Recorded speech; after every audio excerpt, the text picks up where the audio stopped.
En el video anterior les hablé de los subgéneros de la ciencia ficción. Sin embargo, dejé en el tintero 3 subgéneros que tienen características particulares y que quise abordar en un video aparte. Habitualmente cuando hablamos de ciencia ficción pensamos en avances tecnológicos o con avances relacionados con lo que conocemos como las ciencias duras, es decir, ingenierías, computación, biología, por poner un ejemplo, medicina, química, física. Sin embargo, dejamos de lado otras ciencias que podrían funcionar también para crear textos de ciencia ficción, y me refiero a las ciencias sociales, la sociología y la historia, por poner un ejemplo. ¿No creen que puedan funcionar? Bueno, pues acompáñenme a ver esta bonita historia. El primer subgénero del que les quiero hablar es uno que a mí me gusta bastante, y es el de la ucronía. ¿De qué trata la ucronía? Bueno, en la ucronía se nos presenta un suceso histórico que es fácilmente ubicable por todos nosotros. Sin embargo, tiene alguna modificación que rompe con la historia que tenemos nosotros de conocimiento. La ucronía la podemos relacionar con la ciencia ficción tradicional cuando, por ejemplo, hay viajes en el tiempo. Supongamos que hay un viaje al pasado, por ejemplo, a la conquista de América. Y en este viaje al pasado, el personaje que viaja mata a Hernán Cortés.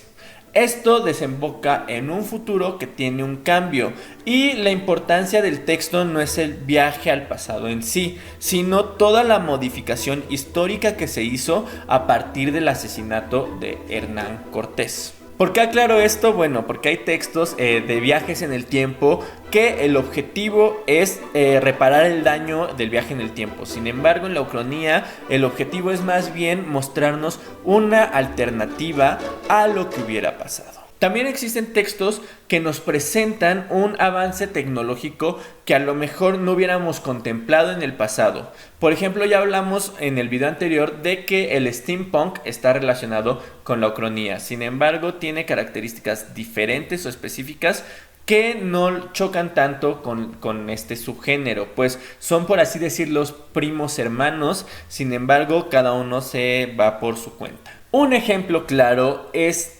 el de la novela gráfica, y también hecha película posteriormente, la novela gráfica del maravilloso, extraordinario, merecedor de un premio Nobel, Alan Moore. Y estoy hablando de Watchmen. En esta novela gráfica, un accidente hace que un personaje que conocemos como el Doctor Manhattan tenga ciertas alteraciones. Estas alteraciones lo llevan a tener superpoderes. Tiene superfuerza, puede manipular la materia, tiene incluso elementos de fuerza nuclear, por así decirlo. Y conforme va avanzando el texto de Watchmen, nos vamos dando cuenta que incluso tiene superpoderes que lo pueden llevar a ser un ser casi divino, porque tiene la teoría de que puede crear vida. Este avance tecnológico alternativo hace que Estados Unidos logre ganar la guerra contra Vietnam, ya que este personaje del Doctor Manhattan es norteamericano y por lo tanto su país lo aprovecha. En este futuro pasado alternativo existen también los superhéroes, que también son una pieza importante para esto. ¿Por qué? Porque se nos presenta el hombre más inteligente del mundo, que es Ozymandias, y este intenta detener la Guerra Fría que ha provocado el mismo Doctor Manhattan. Es decir, se nos presentan dos sucesos históricos importantes y se juega con ellos. Se nos presenta la Guerra de Vietnam y la Guerra Fría. Al final, a diferencia de la conclusión que tuvo la Guerra Fría que nosotros conocemos, en el texto se nos presenta que Ozymandias hace que exista en el cómic, Ozymandias trae un extraterrestre, un monstruo, algo así, a destruir la Tierra. Y en la película hacen que exista un accidente nuclear atómico, por así decirlo, y le echa la culpa al Doctor Manhattan. En ambos textos la resolución es la misma. Estos incidentes hacen que los países se unan, hagan un pacto de paz y se enfrenten juntos a el Doctor Manhattan, quien decide huir a Marte para que la Tierra entre en paz y él no esté involucrado en más conflictos. Otro texto representativo de la Ucronía, pero que no es tan notable la presencia científica ahí porque no hay avances tecnológicos tradicionales como los conocemos, es la película dirigida por Quentin Tarantino, Bastardos sin Gloria. Esta Ucronía se está basando en las ciencias sociales, particularmente en la historia, y está tomando de referencia un suceso histórico notable, que es uno de los tantos atentados que se le hicieron a Hitler para matarlo. Incluso nos presentan a un grupo de personas que ya están rompiendo con la historia como la conocemos, que son estos sujetos que se vuelven leyenda contra los nazis y que son los que les marcan la suástica en la frente. Bueno, pues estos bastardos sin gloria son los que perpetúan el ataque a Hitler, y no solo eso, sino que logran su objetivo y matan a este personaje histórico tan importante, poniéndole fin así a la Segunda Guerra Mundial. Es un final alternativo que no esperamos, sin embargo que está partiendo de bases históricas y que por lo tanto podríamos relacionarlo con la ciencia ficción. El segundo subgénero del que les quiero hablar es el de la utopía. La utopía es un subgénero que nos presenta un mundo ideal, un mundo a lo mejor con avances tecnológicos positivos, y ahí otra vez vemos la ciencia ficción, pero a veces no son tanto los avances tecnológicos, sino los avances sociales que están dándonos una sociedad perfecta, futurista, una sociedad que tiene elementos ideales para lo que contemplamos en nuestra contemporaneidad. Podría ser una sociedad sin guerra, sin hambre, una sociedad donde todos tengan educación, una sociedad que nosotros a simple vista notemos como positiva. Como ya dije, pueden haber elementos científicos que lleven a cabo esta sociedad positiva, pero también pueden haber elementos que más bien se relacionen con las ciencias sociales. Cambios en la política, cambios en las relaciones interpersonales, cambios en los reglamentos sociales y un sinfín de etcétera. Por lo tanto, vemos otra vez un texto que quedaría un poco pasado de largo los científicos, sin embargo, está ahí presente. El texto por excelencia de la utopía es el de Tomás Moro, que tiene el mismo nombre, Utopía, y que curiosamente es publicado mucho antes de que exista la ciencia ficción como la conocemos, que es en 1512. Este texto nos presenta el estado ideal, una sociedad perfecta, e incluso tiene una característica importante que es una constante en las utopías, y es que se desarrolla en una isla. Algo interesante de las utopías es que habitualmente las vemos que se desarrollan en islas, en lugares muy lejanos o secretos, en montañas, puede ser incluso en lugares que están cercados por grandes murallas. Es decir, que las utopías se alejan de la sociedad como la conocemos. Incluso pueden estar en nuestra realidad y pueden ser mundos ocultos, no necesariamente tienen que ser futuristas. Pasa algo interesante con la utopía, y es que el autor Horacio Ceruti nos plantea que si la utopía es un mundo perfecto con leyes extraordinariamente buenas, mundos como el Edén o el paraíso de la religión judeocristiana podrían ser considerados utopías. Sin embargo, ya vimos en el video de la ciencia ficción y de los mitos y las leyendas y de la literatura fantástica y maravillosa, que una cosa son los mitos y las leyendas y todos estos elementos que son de herencia popular, y los textos ya llevados a la escritura y que buscan, por ejemplo, algún tipo de crítica social o fines estéticos. Incluso el mismo Ceruti hace esta distinción entre mitología y entre textos escritos que buscan una crítica, que buscan reflejar problemas de la sociedad y que buscan otros elementos completamente diferentes. Ya lo comenté en los dos videos anteriores. El otro día entró mi jefe a la oficina y ya no pude terminar de grabar el video. Es por eso que ahora me ven con otra camisa. Pero vamos a continuar. Quedan pocas cosas para agregar a la utopía. Entre ellas está que habitualmente en las utopías se nos presenta a un líder moral, que es el que dirige a toda esta comunidad. La utopía funciona muchas veces como crítica social a su tiempo, ya que nos presenta un mundo idealizado mejor al que en teoría se está viviendo en el momento en el que es publicada la obra.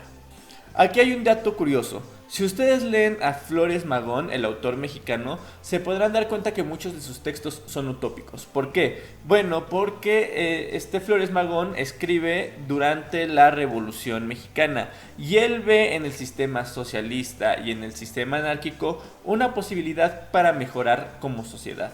Por eso muchos de sus textos son esperanzadores. De hecho, el socialismo se implementó muchas veces como una idea utópica, como una idea de mejoramiento. Incluso hubo una corriente del socialismo que era planteada como socialismo utópico. Pasemos ahora a uno de los textos que más conocemos hoy día, y es el de la distopía. Es curioso, somos una sociedad pesimista y por lo tanto tendemos a irnos a la distopía. Pero esto no es culpa al 100% de nosotros, sino que tiene que ver con el contexto social e histórico que nos está tocando vivir. ¿Se acuerdan que les comenté de Flores Magón y que él escribe textos utópicos durante la Revolución Mexicana? Bueno, insisto, ese es un periodo esperanzador. ¿Qué pasó? Bueno, que se dieron cuenta las sociedades que ni el socialismo funcionaba, ni que el nacionalismo funcionaba, y que ahora nos estamos dando cuenta, tiempo después, de que el capitalismo tampoco funciona. Si se dan cuenta, muchos textos distópicos como 1984 o V de Venganza critican sociedades socialistas. ¿Por qué? Porque esta sociedad que pintaba para ser positiva y benéfica para la sociedad terminó siendo igual que la mayoría, ¿no? Dictatorial, problemática, etc. Según un autor llamado Ángel Galdón, existen ciertas características que nos hacen identificar una distopía.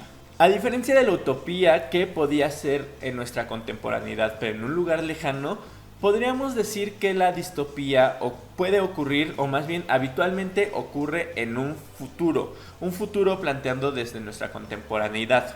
O también puede ser un futuro alterno. Los escenarios de la distopía no son islas o montañas o lugares lejanos. Habitualmente es los mismos territorios que conocemos hoy día.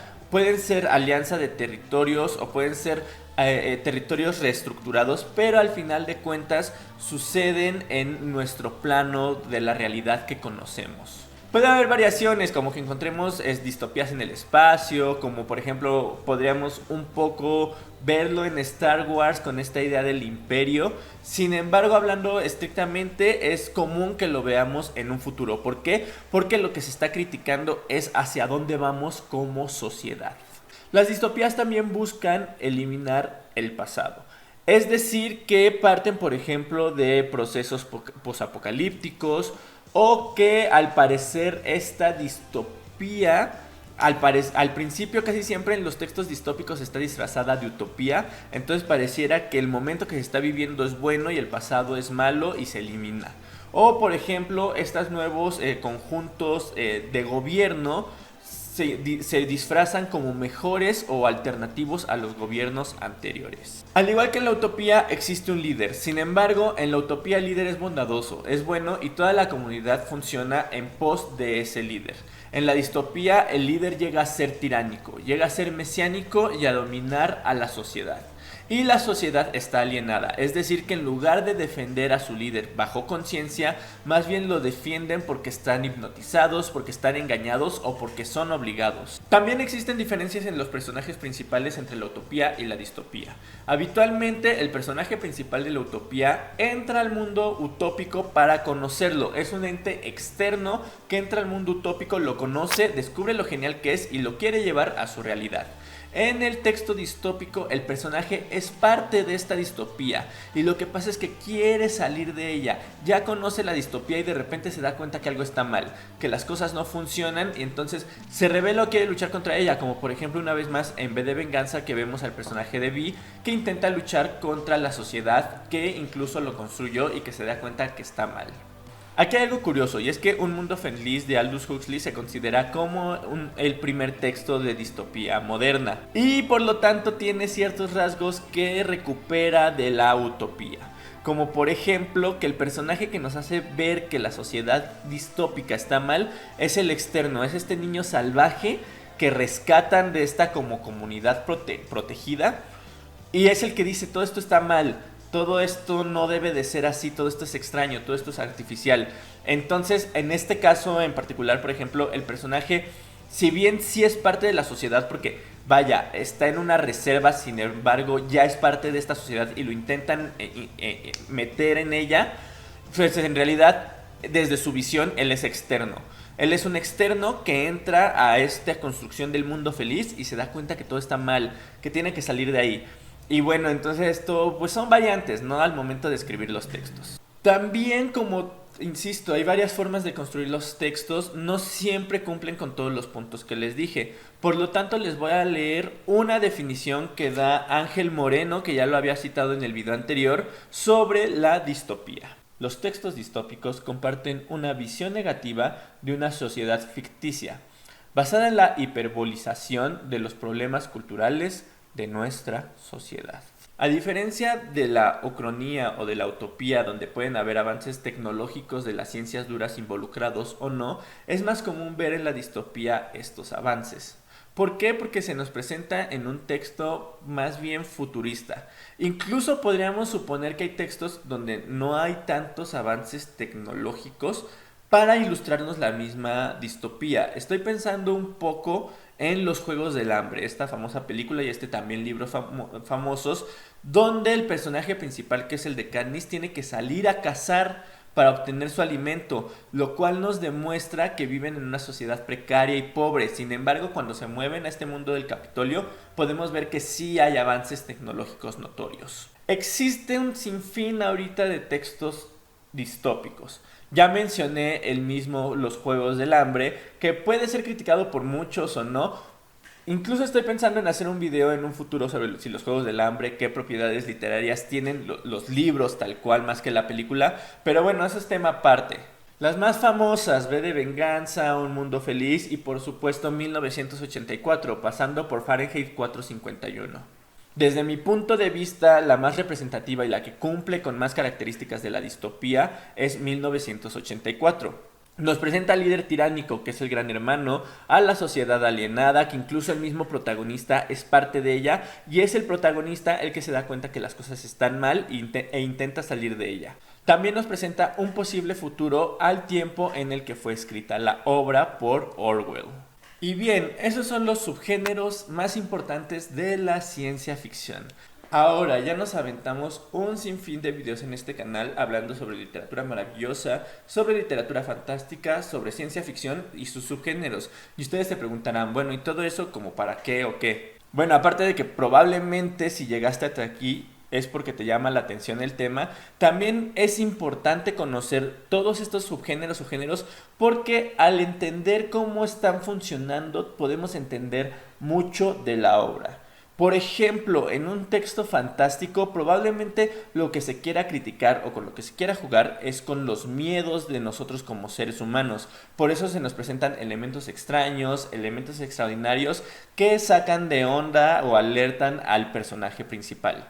Por otra parte, si hablamos de ciencia ficción tradicional, a lo mejor lo que queremos analizar es hacia dónde vamos en un futuro gracias a nuestros avances tecnológicos. O incluso si hablamos de distopía, lo que se puede estar haciendo es una crítica hacia nosotros como sociedad y hacia dónde nos dirigimos y que habitualmente es algo negativo.